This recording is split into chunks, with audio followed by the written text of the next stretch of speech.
que ele vai cobrar o título de vocês, cada um.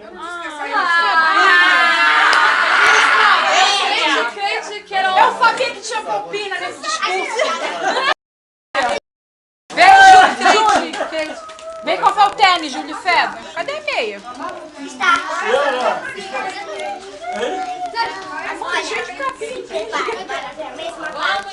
Vamos, gente. Ai, gente, seria tão bom. Deixa eu falar agora, eu vou falar, dá licença. Gente, seria ótimo, maravilhoso se a gente pudesse curtir a noite toda aqui. Eu gostei muito. A meia do garoto.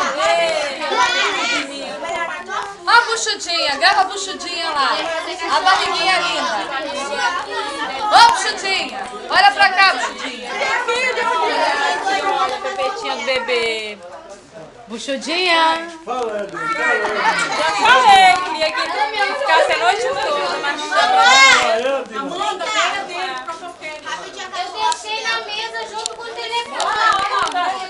Andressa, não parecia que ele estava. Não parecia. Fernando Pizza. Gabriel nem tem mesmo, não emprestou. Vem cá o coquetel. Bora, vem. Agora, Gil, o senhor não presta. Eu não O senhor não presta, Tito.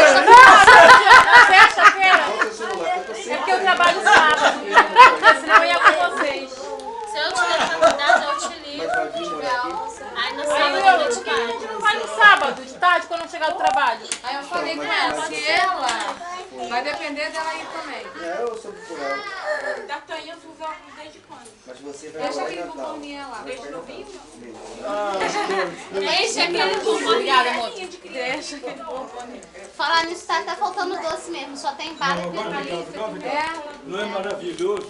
Olha só. Eu tá hoje com todos os meus filhos, todos os meus netos em casa. Todos eles estão tudo espalhados. E hoje está tudo aqui. Às vezes todo mundo quer. E com você que foi a minha segunda filha. Foi ela? Isso foi assim, tá? Ela ficou lá em casa, Foi da quase Bia. teve qualquer um. Você do Gabriel. Lá em casa. Aí a gente botou na mesma partida. Deixa eu tirar a foto. Do Gabriel. Tirar a foto com a Alice. Gabriel? Tá.